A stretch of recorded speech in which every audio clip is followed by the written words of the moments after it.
Yes, people. Welcome back to Saeed TV.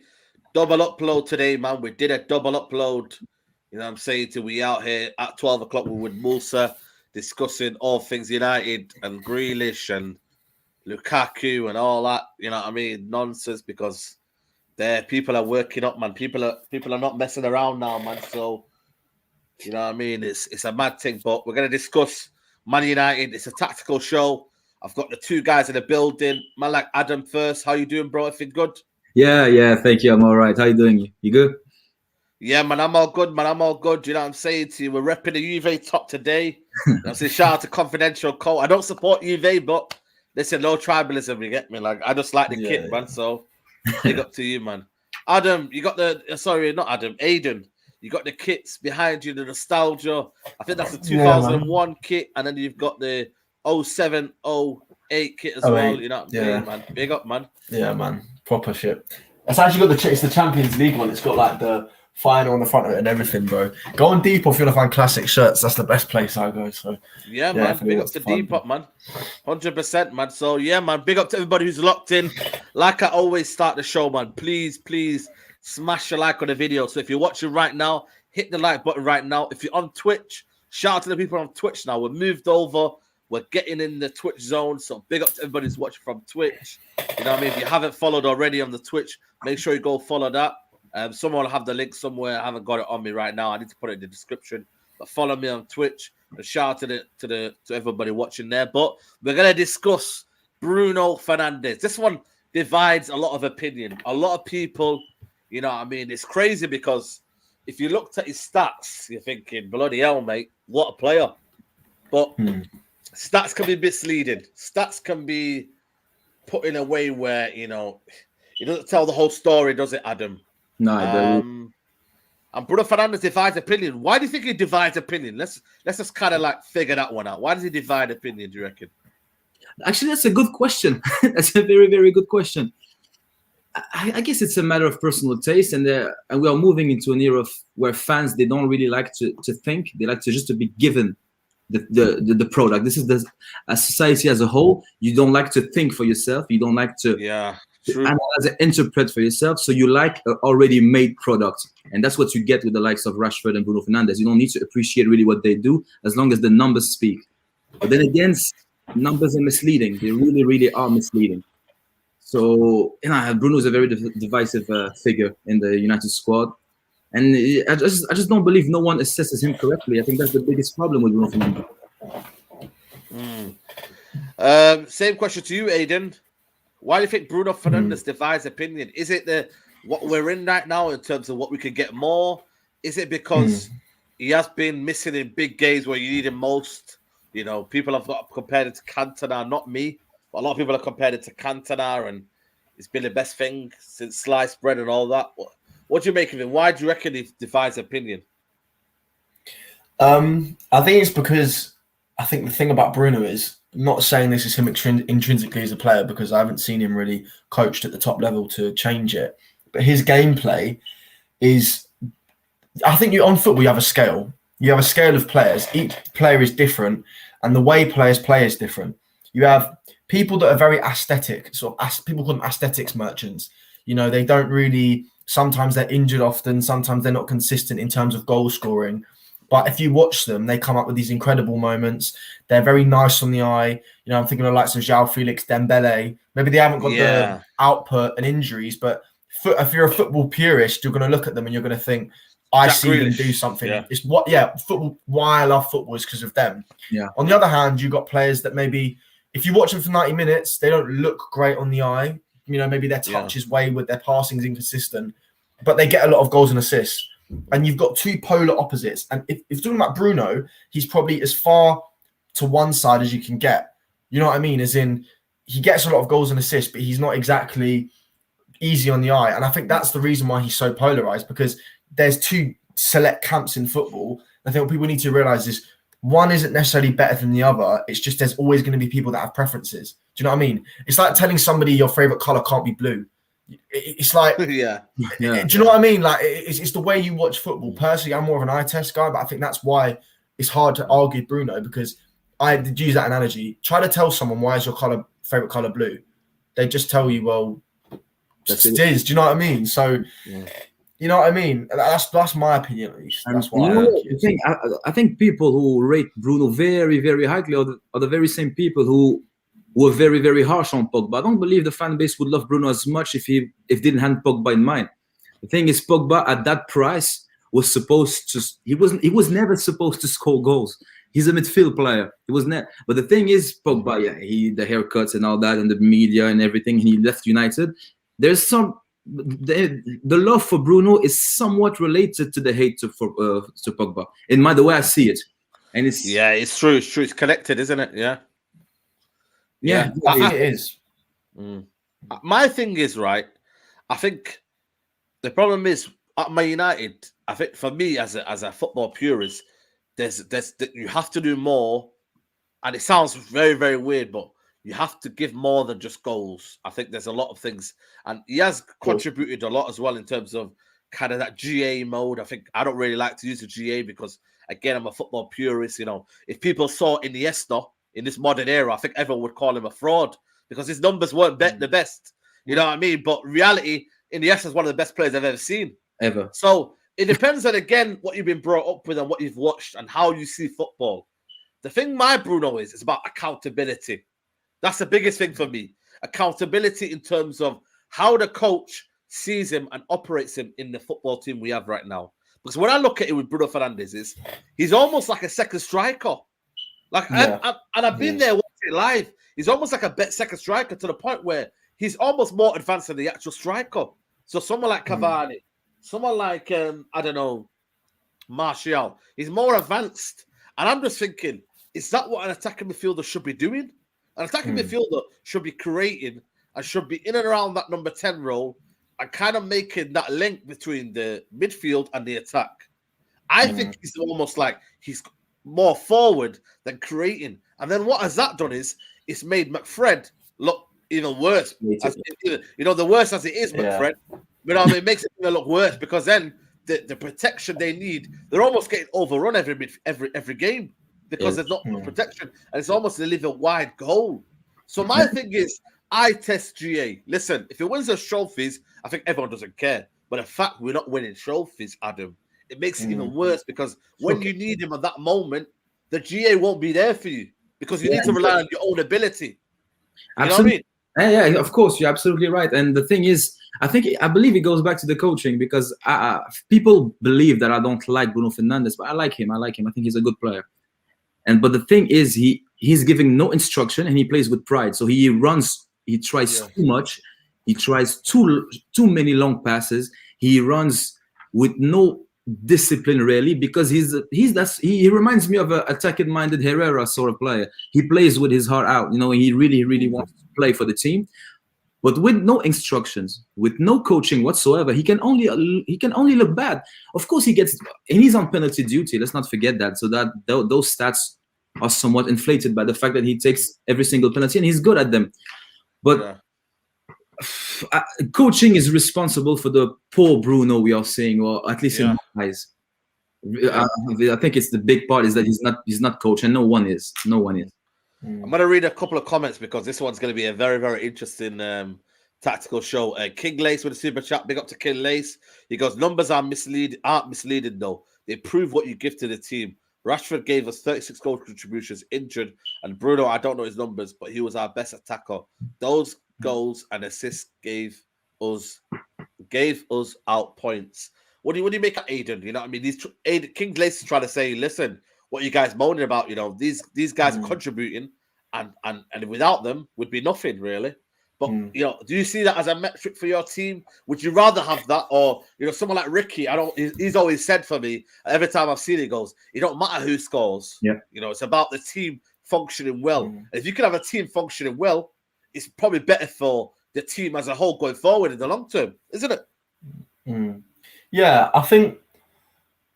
You know, I've been guilty of it, and I'm going to put my hands up and say I have. You know, the last 2 years I've definitely been on a footballing journey in terms of my thoughts and opinions. But it's easy to, you know, if someone gives you a perspective of something, it's easy to take out what you see as negativity and highlight that based on your agenda.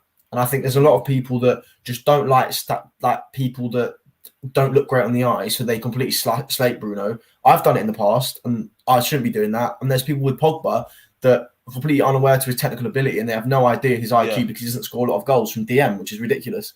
But with Bruno, I think it's like you've got to ask yourself, Rashford obviously got that many goals, and Bruno obviously got that many goals.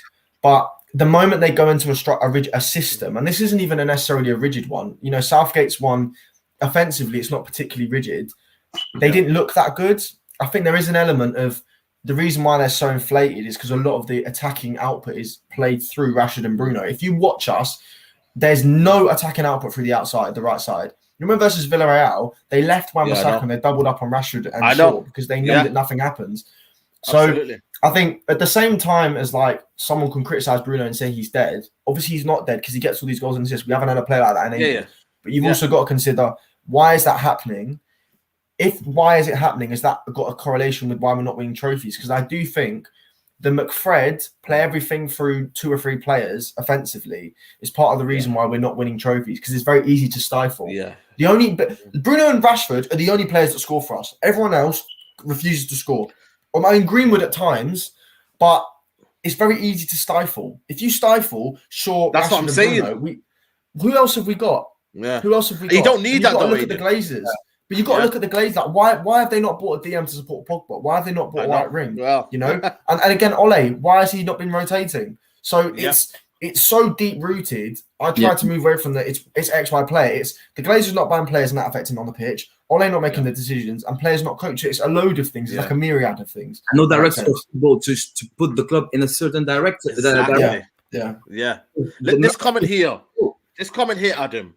This for me is, I don't like this comment, you know, because, you know what I mean? He says here, man saved Ole, so let him do what he wants. Listen, again, man, I'm not here for me to say a player is bigger than a football club. You know, a player is not bigger than any football club, but to say he saved Ole, where do we go for the point of feeling like a victim, you know, or feeling like we're vulnerable, you know, or feeling like, you know, Ole Gunnar Solskjaer, you know, Ole Gunnar Solskjaer is Man United manager. So we should be able to put him on that level that he is a top manager, even though he's not, for me.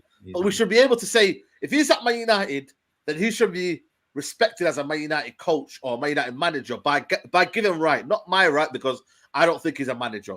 So why should he come in and say to Ole Gunnar Solskjaer, I'm Man United manager, I'm doing whatever I want to do, or I'm going to play this game and I don't like to be subbed, or I don't like to be doing it? Because for me, I talked about, again, accountability.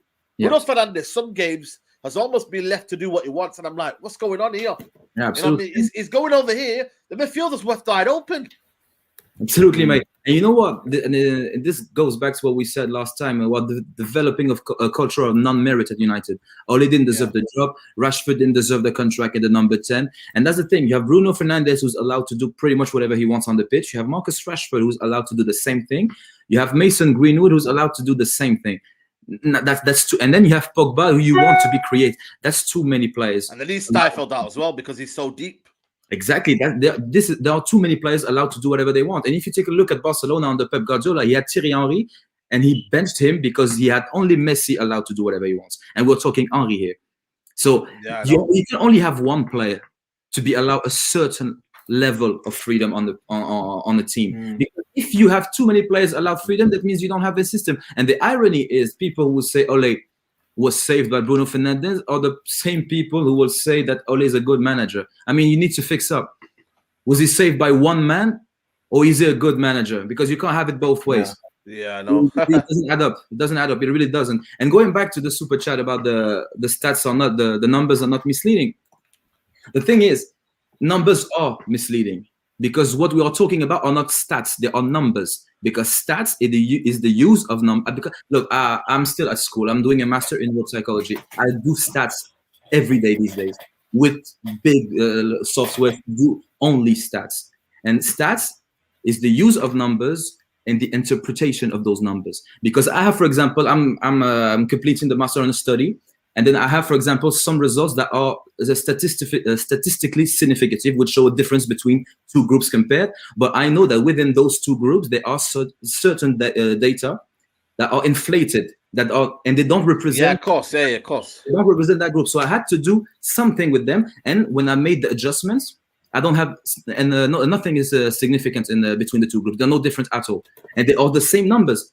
But I had to interpret and analyze those numbers. So it is very easy to use numbers to be misleading because, for example, people will say Anthony Martial, not this season, but the season before, he scored 23 goals, 12 assists, and he took no penalties, and we had 20 penalties. So if Martial took, for example, 75% of all those penalties, if he took the penalties and scored only 75%, he would have had a season of around 40 goals, which would have made him. That's crazy. That's insane. That's to think crazy about, when bro. you think of it like that, you know. That's if he had missed the quarter of them, not scoring all, because if he had scored all those penalties he didn't take, he would have had over 40. But that season, we ended up with 66 points, which is 2 more than Moyes, which is embarrassing. And the season after, Martial last season scored 11 goals in all competitions. We finished with 74. I'd much rather Martial scoring less and the team scoring more than the other way around. For example, the first season which Liverpool went to the Champions League final, they finished 4th. They didn't have a great season, but they went to the Champions League finals. I believe that's the season that Mohamed Salah scored 40 goals. Bobby Firmino scored 20, and Sadio Mane scored around 20. But they finished 4th and they won nothing. The season after, they won the Champions League. The season after, they won the Premier League. Bobby Firmino scored around 11, 12 all competitions. Goals went down. 2 goals at Anfield, but they scored 97 points. They won the Champions League and they won the Premier League with 99 points. So the numbers are very misleading. And you ask any Liverpool fan if they'd rather have Bobby Firmino scoring 12 goals with the Champions League and the Premier League, or him scoring 20. Yeah. Finishing because 4th. it gives a lot, you know. And I always say to James, you know, I always laugh at him. I say to him, you know, what is Bobby Firmino? Is he a striker, whatnot? But end of the day, by him doing all that work in between the lines and, you know, almost becoming a kind of a creative striker, you know, it gives a license for Liverpool to score more goals. And then it gives a license for, you know, Salah and Mane to kind of advance more forward. You know, we've got Man United Analytics here. It says quantity panel. It's not necessarily about the personnel. It's about utilizing the personnel correctly. It's about creating a team which complements each other within a unit. And that's the thing, people, what we're trying to assess is that Man United as a whole, I don't think it's a balanced team. It's a good team on the eye, but I don't think it's a balanced team. And that midfield for me, Aidan, is a worry because now you have to complement Bruno in a way where it's difficult without a DM. You know what I mean? Because Bruno will like to do his stuff. So a lot of people say, why can't Bruno and Pogba work? Well, for me, it doesn't work because Pogba will try and likes to go forward and is that kind of box-to-box player. Bruno, again, he's more further forward. And then you got Fred, and you can't let Fred do the thing on his own. You can't let McTominay be the base on his own. It just won't work, will it? So how do we find the right balance with Bruno? Because he's getting the goals, but as a result, I'm not saying this team is suffering because you know, we're second, but I'm talking about the big moments because if when you isolate Bruno Fernandes, what has happened time and time again? We've lost the game or we've not been able to create anything because then Paul Pogba is so deep and he can't get the ball there, so he can't create. And then it's like, who else is there to create then? You know what I mean? Like it's difficult, isn't it? You stop Bruno, you stop United. Yeah, that's it's true. I think you know, like we said, I think that obviously we've touched on the 2-8s thing. When you're going to play in a midfield, you need 3 main elements. You need playmaking, you need play dictation, and you need play breaking. So play breaking's like winning the ball back, intercepting passes, overall defensive positioning. Play dictation is like dictating the play of the game. If the other team is passing it really fast, you slow it down, you pass it at your own rate, you make your triangles. And then there's playmaking. If we put Fred there, Pogba can dictate-ish. Slightly, ever so slightly, he can, but it's not really what he's good at. And a lot of the time in the Premier League, he gets kicked off the ball.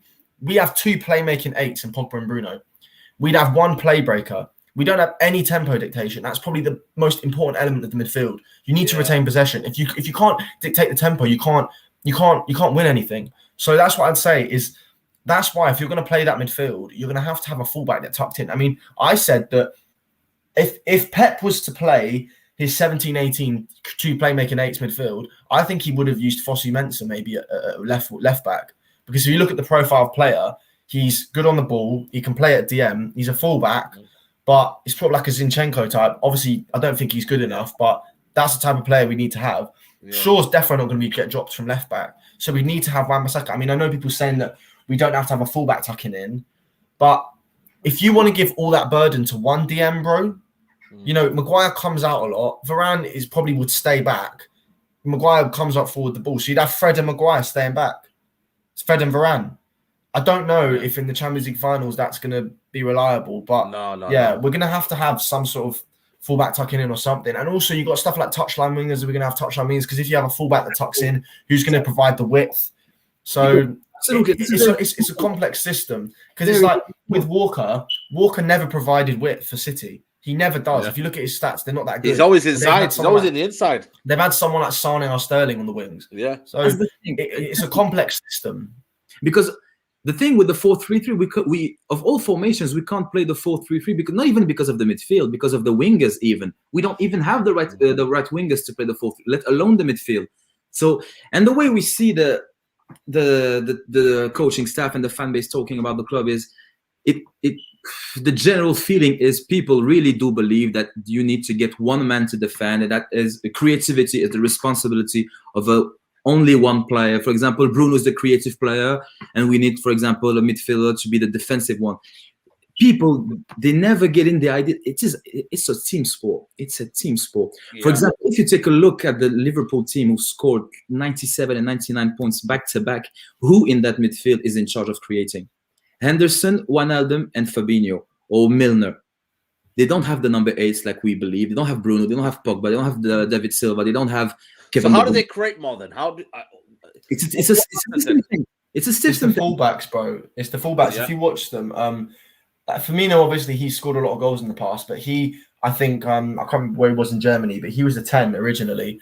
And if you watch the midfield, it's more of a flat 4-3-3. A lot of the time, like, you know, Adam's touched on, they make the pitch narrower, they win the ball back. Because if a lot of the time you watch them, if the opposition has the ball, they'll press them, win it back in midfield. The pitch would have narrowed a little bit. That gives Robertson and Trent. If you watch Trent, how many times have we seen Trent cross from like the halfway line into an attacker, and they score? Firmino, that goal versus Chelsea is a good example. So the midfielders will press, open up the space, crossing from the fullback, and they have Firmino, which is basically a 10. And they also have two wide strikers which score the goals. Because that's what Mane and Salah are, really. Mane's a bit more of a traditional winger, but Salah's definitely a wide striker. So, again, it's a lot of different elements that come together to work. You know what I mean? Because you don't look at that midfield and think that's mad on paper. Like, even Wijnaldum, he doesn't really get late into the box like he did for Newcastle. Remember Newcastle, he had that flurry where he scored like 10 goals in a season. He doesn't do that for Liverpool like he did. So, again, it's more complex than just chuck a load of players on and expect it to work. So, yeah. Because the way they create their attacks is that they counter press. So they start pressing very high the moment the position's backline moves the ball forward. So that's why Liverpool are very, very good against teams that have the ball and want possession. And Liverpool play with the ball because the other team can't have it. But Liverpool don't want to play with the ball. That's why they smash Arsenal against Arsene Wenger and Unai Emery, because they're a team that builds from the back, but is not drilled and doesn't have enough quality like City do. That's why they struggled against United when we sit back. That's why they struggle against the low side. They do. Low blocks, they struggle, Against Atletico Madrid. And that's why Jurgen Klopp, when he plays against United, he always fires shots and says, I can't understand how a team with the quality of Manchester United plays so defensive. He's asking us to play into his own strength. He's trying to give in, basically, You know what I mean? It's crazy. That's what they do. Pogba set to start the season, squad and make a decision across the Europe close. He's never formally rejected contract offer for him to stay and is ready to take his time on move. So basically, Pogba's waiting to get the contract. 4-3-3 with a ball playing defensive, competent midfielder, i.e. forward Fred, Neves, Fernandes. Fred would also cover Pogba laterally. Yeah, absolutely. Let's move on to the debate of what is Bruno Fernandes' best position. Is he a 10 or is he an 8? And if you want my honest opinion, I honestly think he could do that roaming 8 role because I think he's got the energy, he's got the legs. I do think he's got the passing ability. I think it's there. But when he's in got a brilliant passer. Yeah, but when he's in that 10 role, it's like he's rushing. He's almost trying to find, Rashford quickly, and he's almost like he's not taking his time because, again, he's thinking about output. He's drilled in. Output. How can I get the most? And I'm not saying that's a bad thing, but I'm saying, if you have a creative mind as an 8, I think you'll get a better Bruno Fernandes. But then again, will we lose the output in the 10 role? So it's difficult. I'm going to start off with you, Aidan, on that one. what is his best position for you as a United fan watching him? What do you think is? And let me know in the comments as well, people. I think he's an 8. I think that's his best position. I know people say he's a 10. I think he's an 8. I think you've also got to think it's not just what is Bruno Fernandes' best position, because actually it's the 10, I think. But you're going to say, what is the best position for that also is good for him and that is also good for team productivity? And I think that's the 8. I think creatively, often I think Pogba's better at that little intricate passing sort of number 10 thing. Like, remember in Ozil used to sit in front of the back line, thread those passes down on the ground, a little dink ball. I think Pogba's a bit better at that. But goal scoring wise, Bruno's undeniably better. He's got better movement in the box. He's better at coming in late. I think he's a more consistent finisher, but definitely in the 6-yard box he's better. But yeah, if it was me, I'd have him in a roaming 8 position. Teehee, we're not doing hate, man. This is called player watch. No, we always, as a matter of fact, you know what I mean? So Teehee, we're not hating on anyone. Don't bite analyzing players. He's just trying to trick. Yeah, he's whatever. But yeah, I think he'd be good in a roaming 8. And also one thing I like watching Bruno is he's really good at switch diagonal balls. Like if you watch him, sometimes he'll come from like right or left middle, switch them out. He doesn't really get to do that for United. And a lot of the time, it's because one, the Glazers haven't got the money out their arse and bought a DM. And number 2, the midfield's not coached properly. Because really, if you watch Bruno, he's got all this attacking burden and retaining of possession that he's running around all the time. It's not even his fault. It's because we haven't got a DM. Yeah. We've got McFred to work with, bro. McFred. I mean, it's not good enough, is it? So yeah, it's a bit of a complex one. Yeah, Adam, same to you. If you were to analyze Bruno Fernandes, what would be his best position, best role for you? Yeah. Thing is, when, for example, the number 8 and number 10 debate, you need to look at how the player moves. For example, the number 10 in a 4-2-3-1 is more of an up and down sort of player. So that's why, for example, Wesley Sneijder is a 10. That's why, for example, Oscar is a 10. That's why Mkhitaryan is a 10. And if you take a look at the number 8s, they move laterally. This is something I was discussing with my brother. And they move laterally. And the fact that they move laterally, that means they're more of an 8 than they are of 10. For example, people say, is Juan Mata a right winger or the number 10? He's neither. He's a number 8 Juan Mata because he is more inclined to go to the side, but he is a number 8. Bruno, drift. And that's why you would go with the number 8 more than the number 10 when it comes to Bruno, because as Aidan just said, he has a very good a very good whip of the ball. So that's why Bruno, for example, for me, if Bruno reminds me very, very much of Eriksen at Spurs. Is he a number 10? Is he a number 8? For example, if you recall, Pochettino played him as a right winger-ish, just because he is more in the middle, but he goes a bit wide to put that ball in because he has a good delivery on him. I would put Bruno more in the 8 than in the 10, but I believe that with good coaching, he could play in both. Yeah. Because he can go up and down as well. The thing is, right, this again stems down to the manager, and it shouldn't really, because, we should have a player, and it should be intelligent enough to kind of know what's best for the football club and whatnot. But then again, you need a manager there to guide them. And I look at them and I think, have we got 2 positions for Bruno? One in a team that's well coached, and one where you put in a team that's not well coached, and then you almost have to figure out what he is. Because in this Man United team, everyone's doing what they want to do. There's not much accountability. And Ole and Solskjaer is a lot of time asking for wonders. He's asking for a lot of favors. He's asking for people to produce quality in individual brilliance. That's why I always say individual brilliance FC, because Man United don't create a lot in terms of, I would say, like building a ball from the back, building it up, pass, move, pass. You never really see goals like that. And then all of a sudden, boom, Bruno's got the ball into the box, boom, Rashford goal. And you're like, whoa, all of a sudden, after 20 minutes of watching football, you have to wake up and you're thinking, wow, what's going on here? And that's why I think, we need to sort that out. And I think as a whole, is there accountability from Ole and Solskjaer to say, you know what, Bruno Fernandes, I enjoy what you do. I love you as a player, but what I'm going to tell you to do is I'm going to tell you to be disciplined. And if you're not disciplined, we're going to have to find a way of you fitting in this team. And it sounds crazy. Bruno Fernandes out of this team. But for the betterment of the team, will Ole and Solskjaer have the backbone to do that? I don't think so. And that's the worry, because it's not going to work a full season. He will get found out. big games, he has been found out.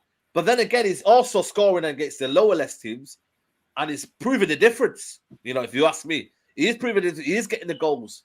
But then, how does the kind of balance happen? To win a league title, you have to do it over a full season, and you have to find a balance over a full season. Balance is everything. Yeah. A-Spec Limited, he goes, Bruno is a false 9. Keep away from the build-up and take away from any defensive responsibilities. Ole can't coach a team to play with a false 9. What do you make of that? I don't agree with that, because Martial played false 9 for the majority of last season, if you watched him. Like, Martial's... I mean, I know what you mean about false 9, but the thing you've got to think about false 9 is a lot of the time they have to play link up. They're almost like an SS. Like a false 9, Bruno's not a false 9 by any stretch of the imagination. You need to have close control. He's not really a link up player. Bruno is definitely an 8. I wouldn't look at heat maps and assume someone's a false 9, because I know Bruno goes and lays in the box, but he's definitely not false. That's just my opinion. But if you look at Martial, like Martial did a lot of false 9 work. Like, look at that goal that Dembele scored for France against Kazakhstan, was it? You know, on the turn, switch it out, and then that's typical false 9 goal. So, yeah, I don't know. I don't agree. I think I don't know whether he might be able to. I don't think Bruno's a false 9 personally, no. And the thing is, with the false 9 is not even a position. It's not even a position, false 9. This is just a type striker-ish. Yeah, and, for example, Benzema is both a striker, both a second striker, and both a false 9. Same for Martial. Same for many players. The false 9 is, for example, you see it with teams, for example, like Pep, who at certain moments, they are competent enough as managers to, you know what, you're going to play here behind-ish, and they make it work. But it's not. Every manager wants to have a 9. And different type of 9, but 9. The false 9 is something that we hear a lot these days. And Martial was just a very good false 9 to link up, because he had 2 strikers on the wings.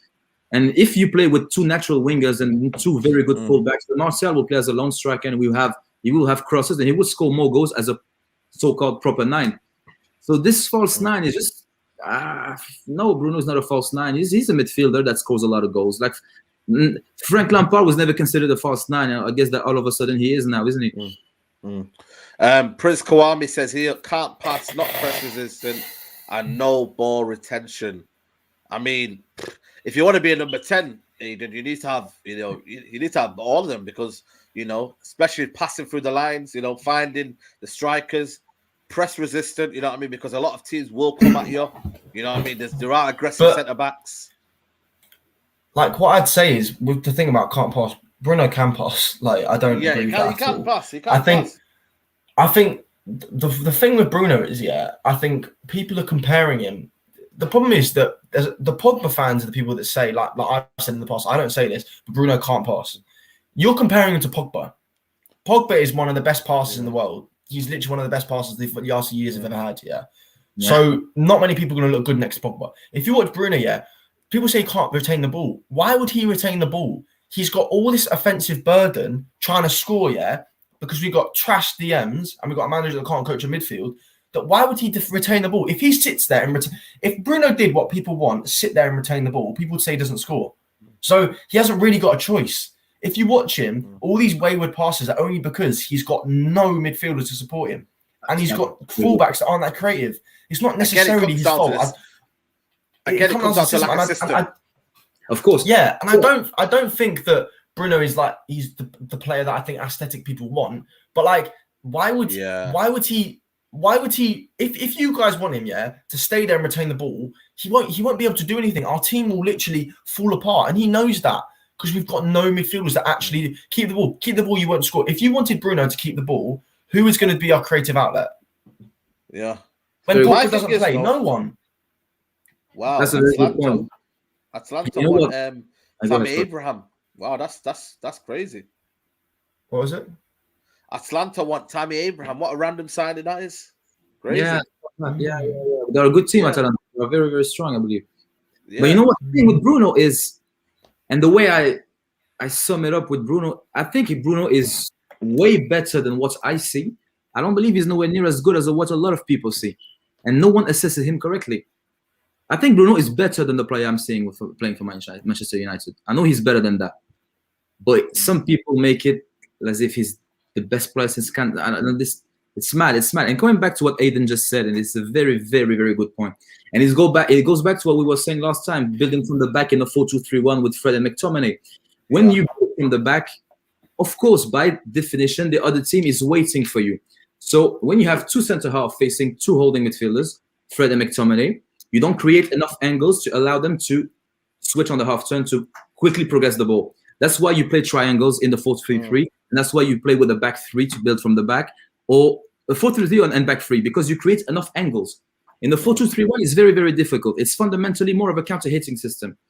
When you have, for example, Maguire passing the ball to Fred or McTominay, they are under immediate pressure, and they are not very good at passing or holding the ball, neither Fred or McTominay.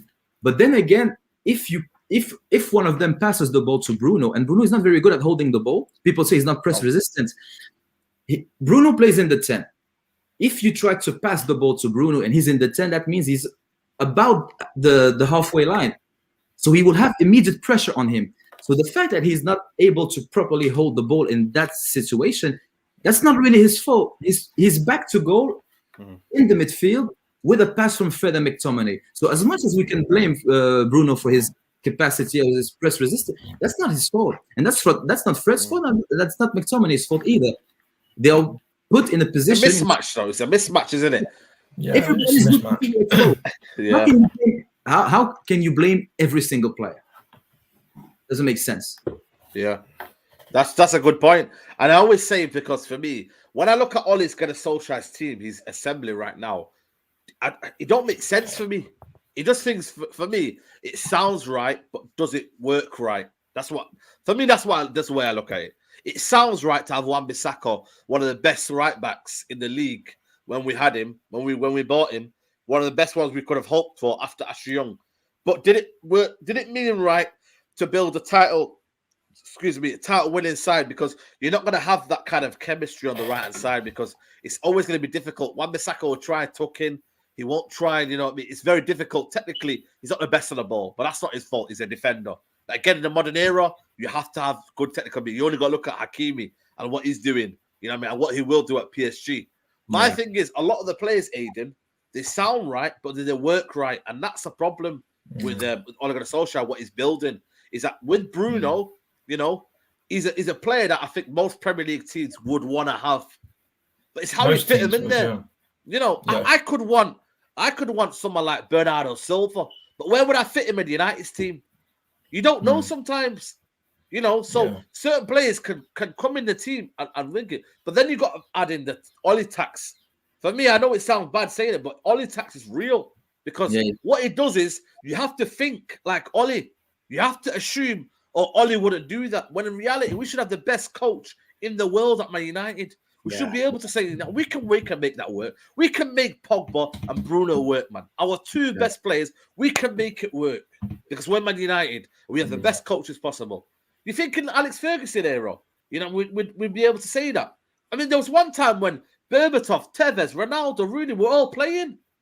That's mad, isn't it? And we were dismantling teams, you know, so it can work, but you have to have a balance, and you have to have a system that enables it to all function, Aidan. And that's the bottom line. That's our Achilles heel, isn't it? We don't have a function. So what we do is we compensate with a lot of players playing in different positions and thinking that they're going to bail us out, when in reality, it doesn't work all the time, does it?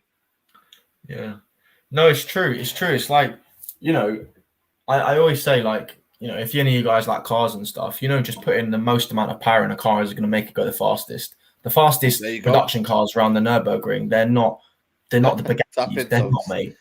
So do you know what I mean? So they're always the cars that have got stuff directed properly. And the same with football teams. Like, I think one thing you've got to put it like this, even in the back line, we want to play out the back. So Ole got in Henderson, but at the time we had Lindelof and Maguire. Maguire's good on the ball, but Lindelof isn't particularly. Wan-Bissaka isn't very good on the ball, and that's an Ole signing, 50 million Ole signing.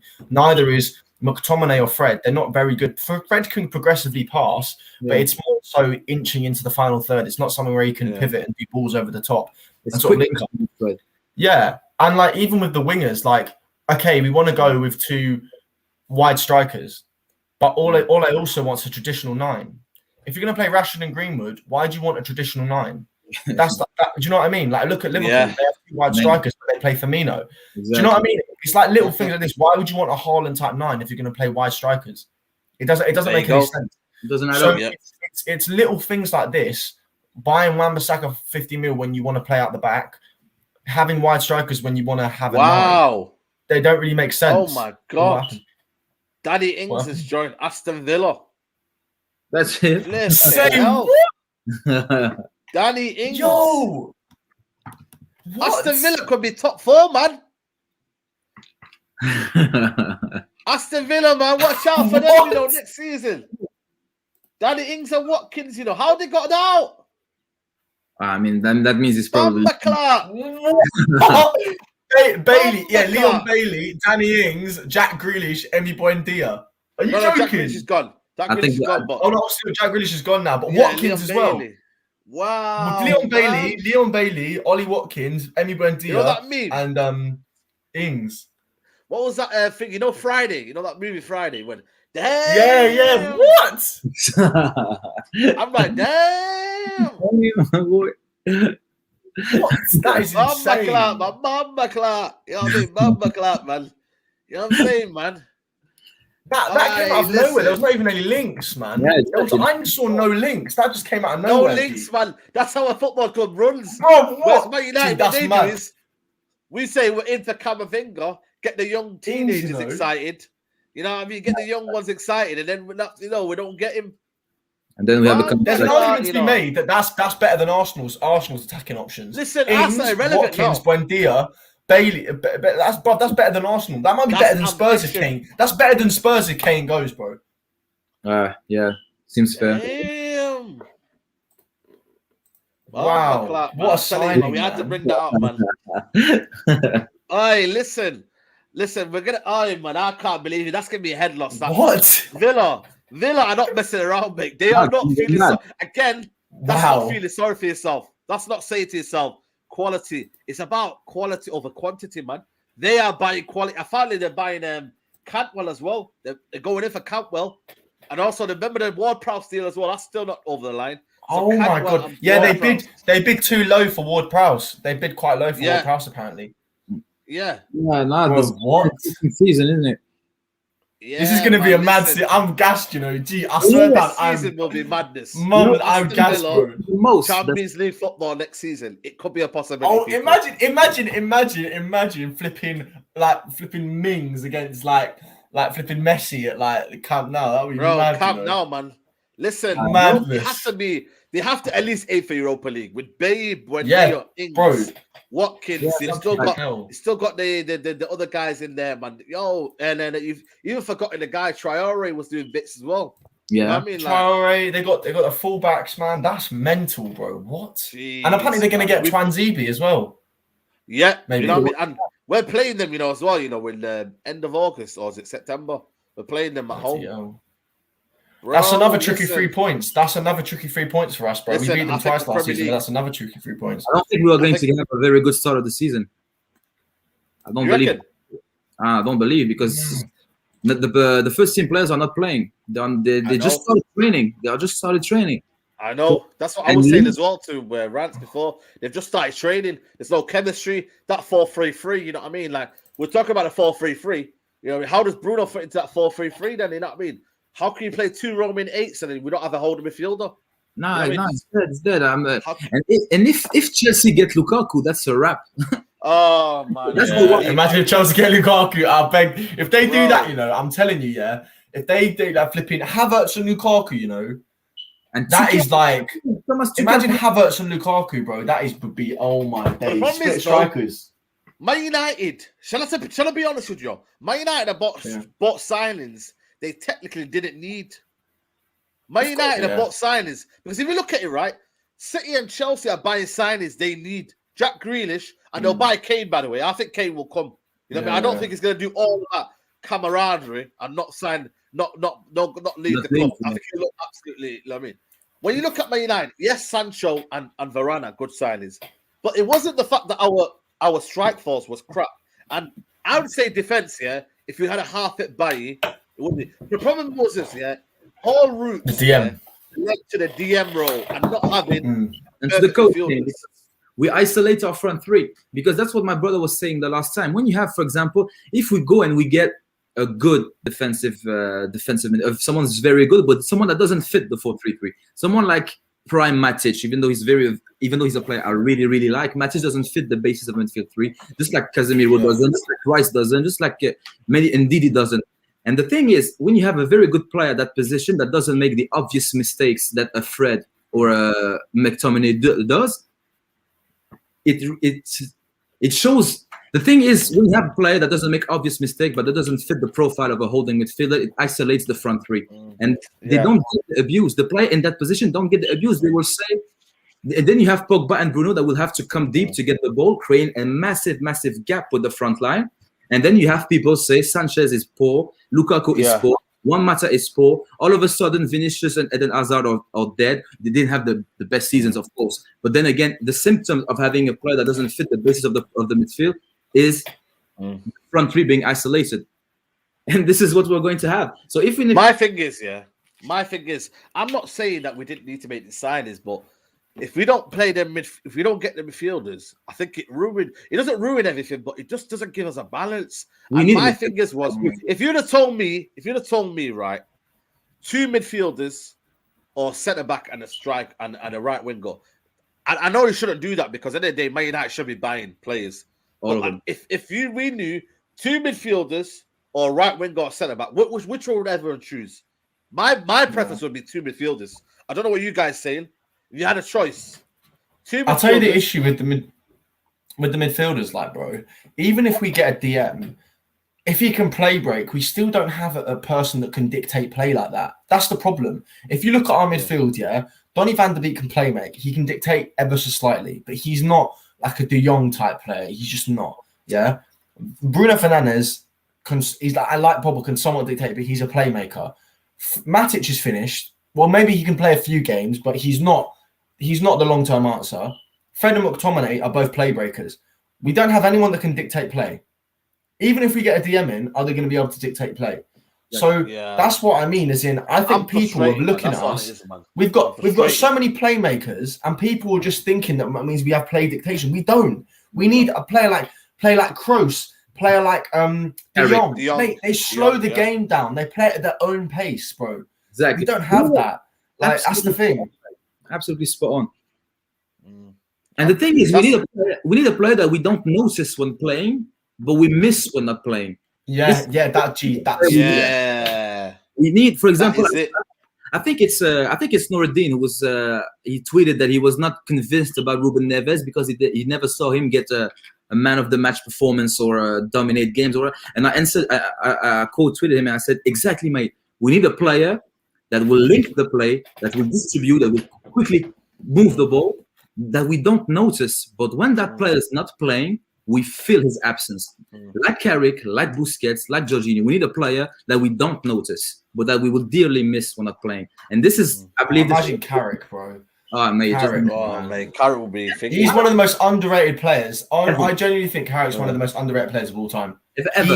Absolutely. Like, bro, the fan base did not rate Carrick. The fan base did not rate Carrick when he first. They did understand Carrick, and now all of a sudden, because time passes and everything, they miss him. Now, people, I can recall it. People were not so sure about Carrick, and for example, I think we needed a goal in a game, and Carrick was not playing. And instead of getting a striker on, so Alex Ferguson put Carrick on, and people were like, "Oh, man, we need a goal," and you bring in Carrick. But this is Sir Alex understood to win, you need the whole team playing. You don't need to put 9 strikers if we don't get the ball to the 9 strikers. For example, sometimes we need a goal. The best substitution we can make is bringing Carrick, bringing a Matic, for example, and not bringing Greenwood if he's not playing, or Rashford. Sometimes you need to move the ball. So the best players, they make the people around them better. Absolutely. Aston Villa are close to signing Tuanzebe on loan. Dean Smith to be cut. The thing is, cover. You know what I mean? He needs to be playing football. He'd rather go back to Newcastle. I'd rather him go to Newcastle than be the cover for Mings and Conso. What do you guys think of that? I think he should go to Newcastle. See what I mean? Cover? Do you need to be cover? He needs to play. I think he can play. I think the thing with Twanzebe is it's not that he's like a player that I don't think has all the ability. I think he has the athleticism, but I think decision making is sometimes a bit off, and positionally he needs a bit of help. But I think he'll get that at Villa. But I think generally, if Twanzebe put his mind to it and he wasn't injured, he could be a top centre back. But it's whether or not he does that. You know, like there's so many. You know what? Like the longer I watch football, I'm only 18, but the more I realise there's so many players with ability that just never fulfil them. So it's down to him really. Yeah, that's normal. You know, yeah. What do you reckon next season for Bruno Fernandes? You know what I mean? Is it a big season for him? I think it is, because now the expectancy now is to win the league. You know what I mean? We need to be aiming to win the league. I don't want to feel sorry for myself anymore. I'm not even gonna like put Ole tax on it. We have to win this league. We have to aim to win the league. And I think, you know, this season for Bruno Fernandes, you know, do you reckon he'll have a similar season in terms of it, or do you reckon, you know, the fans back in the stadium now, you know, certain time we were getting a lot of penalties last season. You know, what do you reckon, Adam? What do you reckon this season for him, target wise? Yeah, we need to challenge for the league. We really do. But the thing is, I don't believe Bruno is under any threat of being dropped or not appreciated by the fan base. He seems to be in that bracket of players that they can't do no wrong, can they? Even the media are with them. So it is a big season because we need to win. We really do need to win. So I don't want to hear about 20, 25 goals in this. I don't really care about that. We need to win. We really do. And I think now that Marcus Rashford will be missing the first, I don't know. Do you reckon that'll be a problem for him? Because, you know, he's more, he kind of likes Rashford in terms of, you know. I think he will benefit, and I think it will help him more than it will. It will help Rashford. Rashford needs a break. But I'm telling you, I'm not just random, but when I play football, more time I'm quite like pacey, and I know that like if I even have a slight niggle, like you know when you wear football boots and you get on the back of your heel, you get like burned, like if the football boots don't fit. I had that once, and it affected my game at Power League. I just couldn't play properly. Tinsy, but when you're an explosive player that relies a lot on their athleticism, a tiny niggle can mess you up. So I'm telling you, Rashford will come back better. Like even people think, oh, he can play well. Even if it's tinsy, when you're so explosive, because brother, I know the experience. Like you need to be 100%. Yeah, because you're so delicate, man. Yeah, absolutely. I think the fact that I suppose that the left wing will be shared between Jadon Sancho and Anthony Martial, depending on Cavani being benched or playing every game or not. And Dan James, I think, could play. I think maybe, although I don't want him to. Don't even say that, but yeah, I suppose so. And I think Jadon Sancho, Anthony Martial with Cavani and Greenwood, I think it will help Bruno because he will have. The thing is, Bruno, when he plays with very good players, he simplifies his game very much and he plays better. When he plays with Cavani, when he plays with Martial, when he plays with Mata and Pogba, we see a way better Bruno Fernandes. And when we see him, the long balls and the bad passes and everything, usually it's with Fred McTominay and Rashford. And when you have good players, like Rick the Red says, football is infectious. We have good players, everything comes easier. They're on the same wavelength. And Bruno is a good player. So I think with Jadon Sancho, with Martial, with Pogba, with Cavani, I think we will see a good Bruno Fernandes at the start of the season. Or at least yeah, and it also depends on the football, isn't it, Aidan? The level of football we're playing at. You know, again, you know, we've always kind of felt that maybe Bruno played under a different manager. You know, we wouldn't see this kind of individual brilliance FC, you know, where we just moments, you know, and when you don't have them moments, you kind of think, what is Bruno Fernandes? But, you know, another manager would have got Bruno Fernandes playing in a different style, different way, different kind of, you know, and our tactics would have been built around the whole team rather than just focusing on. Because I just think for me, sometimes I look at it, I think, you know, Bruno Fernandes, go and win us a game, mate. Go and win us a game. Go be that player, you know, be that captain, be that player that, you know, that leader, the Cantona role, that one that made a difference. And I think the buzzwords that Ole uses, I think it kind of makes the whole fan base think, yeah, nah, man, we don't want that. We want Man United to play football. And we rarely see that from our team anyway. So when we see Bruno have a bad performance, it's like, and a lot of fans say this, by the way, not just United fans, which I think is very, very telling, is that take away Bruno Fernandes' goals in games and you're thinking, what kind of player is he? Like, you know, when he doesn't have when you say, oh, Bruno Fernandes and all that, and they used to kind of say, oh, you know, he doesn't really affect the game. He always comes in with the odd few goals here and there. You don't want that to be associated with any Man United player, because that shouldn't be the basis of a player. The base of a player should be that he's complete. He, you know what I mean? He has an all-round game, you know? Levels, exactly. And the thing is as well, with Fernandes is there's kind of a contrasting effect, because he took the place of Pereira and Lingard. So that not only do we replace two dead players by one who's very good. I mean, he was shown he felt to be better than he actually is, because he took Pereira's spot and Jesse Lingard, and those two players, they are not it. Exactly. And I just think for me, you know, it's a massive season for Bruno Fernandes, and I think it's a massive for United, you know, because we have to push on now. You know what I mean? Players have to step up. You know what I mean? And in reality, Leeds game will be a massive test, because you don't know how this team. It's almost as if this team is like a fresh team.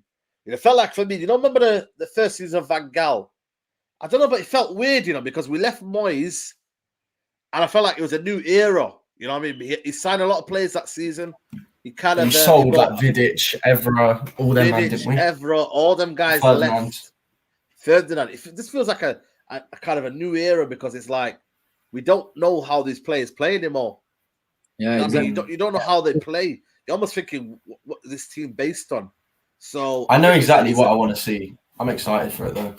And you know what? Absolutely. Just something else that I wanted to say last time and I forgot. Yeah. Let's, for example, if we don't sign a midfielder, or even if we do sign one, for example, if we don't play the 4-3-3, because we know Ole can't coach it. If, for example, the intention was to play Bruno, Pogba, and then someone in behind them. I know this won't work, because we don't have either the personnel or the coaching staff. So we will go back to the 4-2-3-1. Oh, of course, yeah. And again, now we have Jadon Sancho. Where does he play Pogba? Because we know he doesn't trust Pogba to play in the midfield too. So that means Pogba and, for example, Ruben Neves, or Pogba and Fred, McTominay, Matic, whoever.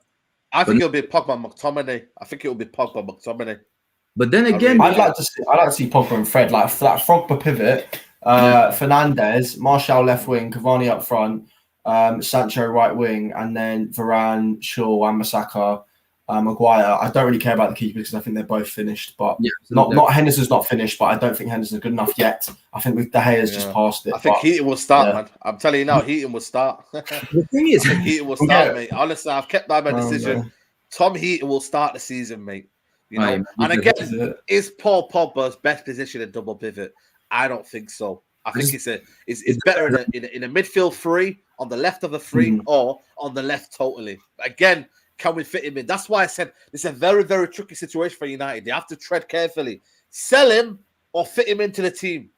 Exactly. Fit him into the team well, though, where it's balanced. Exactly. Because the problem is now it's Rashford's spot who's in danger, because now he won't be playing until October. And we will see that Jadon Sancho is better than Marcus Rashford on the left. And Mason Greenwood and Jadon Sancho are better than Marcus Rashford on the right. And if Rashford is not playing well, and Pogba needs to fit in that team, well, then again, someone has to be dropped. And Marcus Rashford or Pogba has to be dropped. And that's the sort of headache that, I mean, do you know what I'm trying to say? Ole Gunnar Solskjaer would have a problem at the beginning of the season, because where does he play Rashford and Pogba in the same team? Yeah. He has to drop Mason Greenwood. He has to drop. It's a job for Ole. Is it a job for Ole, though, with the kind of a tactical nous he has? Is it a job for Ole? I don't believe he can. Mate. That's why I said Ole Gunnar Solskjaer, step aside. You've done your bit. Step aside. But again, he's been given a 4-year contract, and that 4 years is a thing. That question there from Adrian Barker, Aidan, very good question. Isn't it? You know what I mean? What's the point of Varane if you can have a double pivot? I don't want to make us stronger. I think that you should play. I think the thing is, I think realistically with the players we have, I think Frogba's the best pivot. I think that Pogba pivot and Pogba and Fred. I love that Frogba. Frogba, innit? Yeah. I think it's the best though. Like, and I think Fred can play break. Pogba. When have we seen that this season? How many games have we seen Fred and Pogba play? I think we played it Fulham. We definitely played it Fulham. We probably played it about 5 times. But for me, to be honest, I just think that pivot with Maguire and Varane, I think that'd be nice. Before, I thought Lindelof and Maguire couldn't cover it, but the thing you got to realise now is Maguire also is going to get better with Varane, because Maguire loves to come forward, but Varane's going to sit back. Maguire could come further forward because he knows that he's got Varane at the back to cover for him. And I also think that means Pogba can go forward. I genuinely think Maguire, Varane is going to affect Maguire coming forward. He's going to affect Pogba coming forward. Pogba coming forward is going to affect the attack, and I think it's going to change the whole team. I think it will. Then the problem is, I think Varane's going to be so good. Yeah, but the problem is, though, then you got Fred kind of receiving the ball. Is Fred the best press resistant? I'm not sure. He's been caught a few times. That's the problem. It's about balance, isn't it? You know? With Varane next to him, that would be easier. Like with Varane, if Varane's there and he does get caught off the ball, I'm not worried. I am worried with Lindelof. Yeah, true. I'm not worried with Varane. Do you know what I mean? Yeah. So that's the main I thing. get that. But that's the problem. Yeah. You know, we need to see if that develops. But what is the likelihood is happening that will be McTominay and Fred, because that's what Ole knows. And that's what all he ever knows is that he knows I that said McTominay and Garner. McTominay and Fred just know what they do. You know, they've been there before. You know what I mean? It's almost like, you know, it's like it's just like you can't treat a dog new tricks. What's the old saying? Like, you know. Yeah, and that's the problem. Old dog new tricks. Yeah, exactly. You know what I mean? But for Ole's sake, it's like, yeah, you can teach an old dog new tricks. You know what I mean? It's like, you know, you said if my aunt had a wheel, she'd be a taxi or something. Yeah, man, no, I got that one right. But for Ole's sake, though, he's thinking that dog can do new tricks, but Fred will be able to do tricks. Next season there'll be a new, you know what I mean? Like, I'm not really comfortable with the thinking being, if we lose the ball, we have Varane. This is negative to start with. Yeah, I know what you mean. Yeah. I know. People were saying we need to play Eric Bailly so we can push higher up the pitch. That means you're basing your entire system on the fact that you will lose the ball. It's mad. It's it's not good. That's not good for it. Yeah. How about Kante? Exactly. With Kante, they assume that with Kante in there, they won't lose the midfield battle. How many times has Kante sometimes looks bad? You know, he looks bad in games. And people were saying when before Tuchel came that Kante was getting old and he was lost his legs and he wasn't as good. And now we're hearing now the genius, Ballon d'Or and all this and that. But again, it's about balance. Jorginho and Kante balance. How about that? Balance, exactly. And the thing anyway, go on. Sorry, no, go on. Yeah, I was going to say that I lost my train of thought. Yeah, but it's just about balance, isn't it? It's about balance, and if you can't have that balance, you know, you're not going to get anywhere. And I think exactly because now we have, for example, Ole is trying to build from the back, and we have Fred and McTominay coming deep to get the ball, and we don't stretch enough the pitch. And then you have and you have Bruno playing with Cavani, so we have a massive hole in midfield. And what we do, what we end up doing, De Gea or Henderson kicks it in the midfield when there's no one. And then you hear shouts of... I'm just excited to see Varane in a Man United shirt, bro. I swear down, when I see that, it doesn't feel real, bro. When he does an interview, it won't feel real. I've never been so excited about a player in my life. I'm so gassed. Seriously. Is this a fab raid? I think we've got to be raided now. I think we're raided. Fabrizio Romano has raided us. Nah, that's not true. Wait, let me check if he tweeted anything else. I don't know. We're getting raided. No. Fabrizio's raided us. Why? It looks as though people are mad. Yo, what? Wow. Aye, this is mad. The chat is moving mad. Mad. How many men are watching now? It's mad, you know. Fabrizio's raiding us. Fabrizio's raiding us. That's crazy. Look at that, people. Fabrizio Romano's raiding us, man. Aye. Whoa, big up Fabrizio Romano, though. Big up, man. Mad. It's crashed. It's crashed. Oh my days. Look at that, people. Fabrizio Romano's raiding. What? That's crazy. That's surely. How does he do that though? It's gone offline. The thing's crashed. Is it? Yo, I don't know what is happening, bro. I'm so confused. I'm confused, bro. I'm confused what's happening, bro.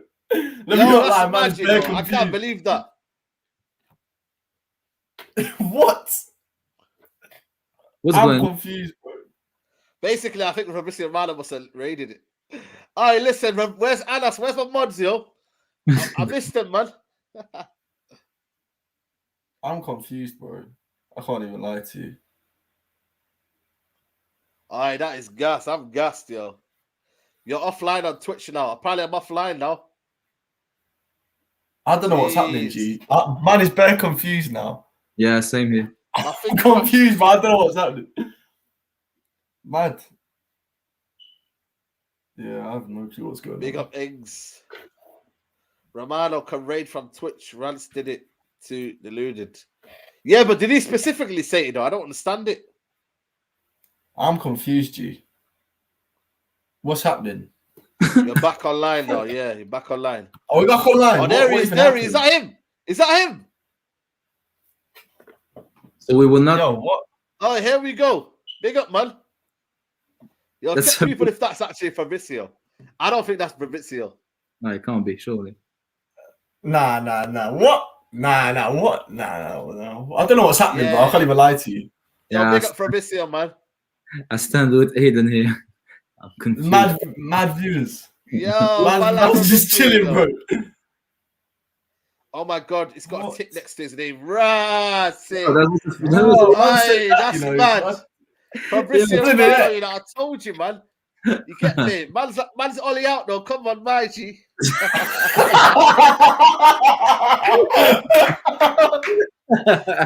Hey, what? How many men are watching right now? Hey, listen. That's mad, you know. Now. 5K man. What? Hey. You got Fabrizio Romano. You get me in the chat, you know. I told you, man. My life Fabrizio's Ollie out, man. I told you. My life Fabrizio's Ollie out, you know. Gang. Well, of course he is. Yeah, man. Love that. Love that. Yo, people, if you haven't subscribed, make sure you subscribe to my Twitch. All 987 of you subscribe to the Twitch. Make sure you subscribe to the Twitch. Shout that. You get me? Sorry for breaking your stream. Enjoy the stream. Yeah, man. I appreciate that, man. Cheers, mate. Get me? We're just talking about Bruno Fernandes. We're talking about Bruno Fernandes, man. So I appreciate you, man. I appreciate you. That's crazy, man. I just wish you could confirm someone like Ruben Neves or something. Let us know, Fabrizio. Ruben Neves. Here we go. Yeah, the question I have is Barcelona in a situation in which we can bully them for Frankie de Jong? Because that's my dream. Yeah, I want de Jong. What's de Jong saying? Hey? Because I know Aidan's with me on this. Frankie de Jong is the player I would love to see at United. Yeah, it's mad, yo. It's mad, yo. All right, listen, people. It's crazy. It's been a crazy stream. Fabrizio at the end has raided us. This is why I didn't want to even. I wasn't even going to join Twitch. I thought, let me just see what Twitch is about. But people, make sure you watch the stream again. Bruno Fernandes, player. We'll be dissecting Bruno Fernandes. I'll be seeing how he is. We've been watching this for a while. I can't believe it. I'm gassed. But people, it's been a mad stream. Make sure you follow us, man. All 900 of you that are watching, make sure you follow up the Twitch. It's important you do that, people. Yeah, follow the Twitch. Unfollow it. We're going to be back next week. Tactical show. We'll probably do it at this time. So Mama can, you know what I mean, can rate it again. Yeah, my people, we're out, man. I don't even know if I can do the outro. My thing will just get me. But yeah, my people, we're out. Like the video. Make sure you follow these guys. Adam Fahimi, United Agent. Make sure you go follow them out. But Sai TV, man, we're going global, people. We're going global. Have a nice day.